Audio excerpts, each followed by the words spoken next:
پاکستان میں تقریباً 25 ملین افراد مختلف شکلوں میں تمباکو کا استعمال کرتے ہیں۔ تقریباً 15 لاکھ افراد سگریٹ استعمال کرتے ہیں۔ تمباکو نوشی کے خاتمے کے لیے جدید طریقوں کو نظر انداز نہیں کیا جا سکتا۔ اسی پر مزید بات کر لیتے ہیں گجرانوالہ سے ہمارے نمائندے میاں نذیر احمد سے۔ جی نذیر، آگاہ کیجیے گا اس حوالے سے۔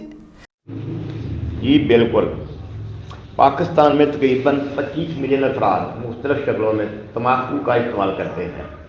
تقریباً 15 لاکھ افراد سگریٹ استعمال کرتے ہیں۔ تمباکو نوشی کے خاتمے کے لیے جدید طریقوں کا وہ نظر انداز نہیں کیا جا سکتا۔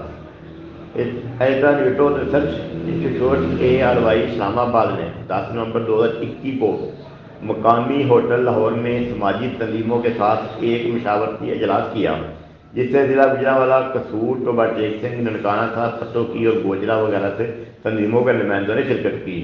قمر اقبال ARY پنجاب نے اپنے 27 کلمات میں اجلاس کو اراض و مقاصد بیان کرتے ہوئے کہا کہ یہ علم و معلومات کے تبادلے کا ذریعہ اور موقع فراہم کرنا ہے تاکہ سگریٹ نوشی کے خاتمے کے لیے جدید طریقوں کو پھیلایا جا سکے۔ اور اس موقع پر جعفر مہندی ARY نے سگریٹ نوشی چھوڑنے کے لیے روایتی اور جدید طریقوں کا موازنہ پیش کیا۔ انہوں نے اس سلسلے میں حکومتی کوششوں کو سراہا اور کہا کہ انہوں کی بدولت لوگ سگریٹ نوشی چھوڑنے کے طرف راغب ہو رہے ہیں، مگر پھر بھی سگریٹ نوشی کی کوشش کے باوجود اس میں چھٹکارا حاصل کرنے میں کامیاب نہیں ہو پا رہے، کیونکہ سگریٹ نوشی میں جو سگریٹ نوشی ترک کرنا چاہتے ہیں ان کی مدد اور رہنمائی کے لیے پاکستان میں سہولتیں نہ ہونے کے برابر ہیں۔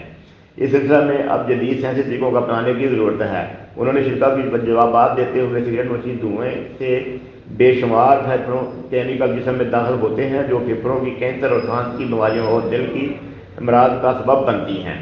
اس امراض کا شکار ہو کر سالانہ تقریباً 1,63,000 لوگ اپنی طبی عمر پوری کرنے کے بغیر یہ موت کا شکار ہو جاتے ہیں۔ اور آخر میں جعفر مہندی اور انٹیکویٹر جنید خان نے مشترکہ کوششوں پر زور دیا تاکہ سگریٹ نوشی کے خاتمے کی کو ممکن بنایا جا سکے۔ جی بہت شکریہ نذیر احمد تفصیلات سے آگاہ کرنے کے لیے۔ اب تک کے لیے اتنا ہی، مزید خبروں کے لیے دیکھتے رہیے SM نیوز۔